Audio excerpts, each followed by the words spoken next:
Hello and welcome to Everyday Questions. It's the World Cup season, and in fact, there is a lot of talk around how fast can a bowler throw the cricket ball. In fact, in 2003, Shoaib Akhtar was the first and until now the only bowler to have hit 100 miles per hour. But is that the human limit? Can a human throw something faster than that? In this episode, we'll try and find answers to some of those questions. So, let's begin. Throwing is a bit hard. In fact, humans are the only animals who can pick up something and throw it again. Chimpanzees and other animals can pick up stones or bananas and throw it at a target, but not with the precise aim. When throwing a cricket ball, it doesn't matter how much muscle mass the bowler has, but what matters is the amount of torque the bowler puts on his body. At this point of time, when the bowler is just about to release the ball, there's about 90 Newton meters of torque acting on the palm, which is just about equal to having a weight of 28 kilograms suspended from the palm at the same position. From this position of release, the arm snaps forward at about 0.03 seconds, and at its peak point, the arm is rotating at 8,500 degrees per second. That means, if the arm were allowed to rotate at the same speed, it would do about 24 rotations in 1 second. But it is brought to rest in a follow-through. Now imagine the wear and tear going through the arm in this entire process. That's where the injuries come from. Now, when you're talking about injuries, the ligament here, which connects the two bones of the elbow, is called the ulnar collateral ligament, has been determined to break at about a torque of 90 Newton meters. The torque generated when a person is throwing something at 100 miles per hour, just about 90 Newton meters. So that means the bowlers or even the pitchers in baseball are already throwing things which could potentially break the elbow ligament. So the record for throwing a cricket ball is at about 100 miles per hour. The same for baseball is about 105 miles per hour. That means we have already almost reached the human limits of throwing a cricket ball and a baseball respectively. However, what happens and how fast can we throw something else?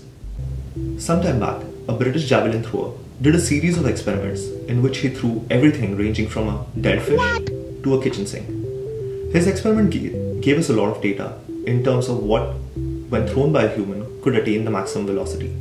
In this case, what was determined was the golf ball, because of its dimpled surface, could attain the maximum velocity if the object was to be thrown by a human. That makes sense, since the golf ball is about 45 grams and is much lighter than the cricket and the baseball.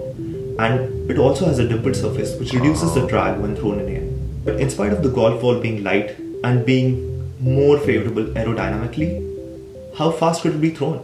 Not much.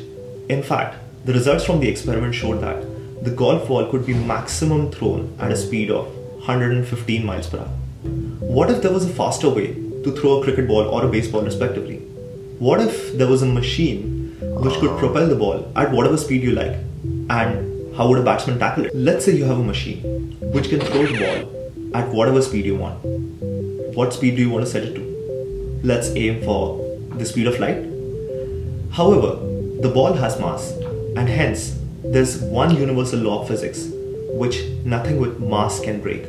That is, it cannot travel at the speed of light. So let's put it at 99% of the speed of light. Now, light in itself travels at 299,792 and 458 meters per second. Now we're putting the ball at this 99% of the speed of light. Now, the average cricket ball weighs around 160 grams. Now, if the ball was to be traveling at this speed, the amount of energy it had while approaching the batsman would be about 14 quadrillion joules. That's about 3.5 megatons of TNT, or about 224 times more powerful than any nuclear bomb. So what happens when a ball which is traveling at such a fast speed comes towards you? Normally, the brain takes about 1 centisecond to process the image. But in this case, the ball, which is released by the bowler at the other end, reaches you in about 70 nanoseconds. The ball is going so fast that everything around it seems stationary. Normally, air would flow around the object which is cutting through it. But in this case, the air molecules don't have time to get out of the way of the ball.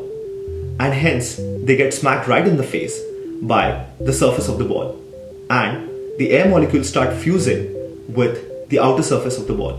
This creates nuclear fusion, which generates a burst of gamma rays, X-rays, and multiple other scattered radiation. Now at about 70 nanoseconds, our ball, which is this huge plasma, comes to the batsman. But the poor batsman hasn't even seen the ball coming at him, because the light which carries the information that the machine has released the ball reaches to him at just about the same time. So let's say you're watching all of this from a very far distance. You would actually see a mushroom cloud, much like that in a nuclear explosion, because this one actually is. So I hope that puts some sense around how fast can you actually throw an object. And we also saw what happens if something is thrown at the speed of light. In this case, a cricket ball. In case you liked the video, please subscribe by clicking the channel link here. I'll be uploading answers to questions like these every week. And in the next one, I'll be talking about emoticons. Also, in case you have some questions which you would like me to take a dig at, please write them in the comments below. Thank you so much for watching this video, and until next time, bye bye.